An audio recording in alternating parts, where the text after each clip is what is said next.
ராமதாஸ் அமைத்த ஒழுங்கு நடவடிக்கை குழுவின் அறிக்கைக்கு அன்புமணி ராமதாஸ் இதுவரை பதிலளிக்கவில்லை என்று கூறப்படுகிறது.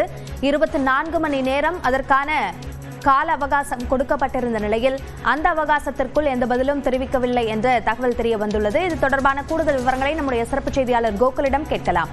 கோகுல், விவரங்களை பதிவு செய்யுங்கள். ராமதாஸ் தரப்பு அமைத்த ஒழுங்கு நடவடிக்கை குழு அன்புமணி மீது பல்வேறு குற்றச்சாட்டுகளை வைத்திருந்தார்கள். குறிப்பாக 16 குற்றச்சாட்டுகளை வைத்து இதற்கு அன்புமணி பதிலளிக்க வேண்டும் என்று நேற்றைய தினம் நோட்டீஸ் ஆனது அனுப்பப்பட்டது.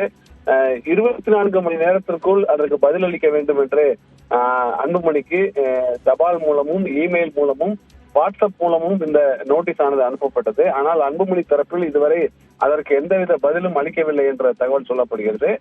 இதனை அடுத்து அன்புமணி மீது நடவடிக்கை எடுப்பதற்காக தைலாபுரம் தோட்டத்தில் இன்று ஒழுங்கு நடவடிக்கை குழு கூட்டமானது நடைபெற இருக்கிறது.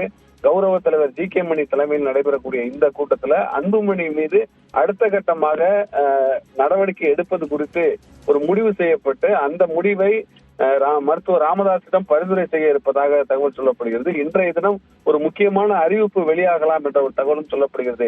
குறிப்பாக இந்த ஒழுங்கு நடவடிக்கை குழு கேட்ட கேள்விகளுக்கு 24 மணி நேர கால அவகாசத்துக்குள் பதில் அளிக்காததால் அவர் செயல் தலைவர் உள்ளிட்ட பதவியில் இருந்து நீக்கப்படலாம் என்ற ஒரு தகவலும் சொல்லப்படுகிறது. அதற்கான பரிந்துரையை ஒழுங்கு நடவடிக்கை குழு இன்றைய தினம் மருத்துவர் ராமதாசிடம் அளிக்க இருப்பதாகவும் தகவல் சொல்லப்படுகிறது. விரிவான விவரங்களுக்கு நன்றி கோகுல்.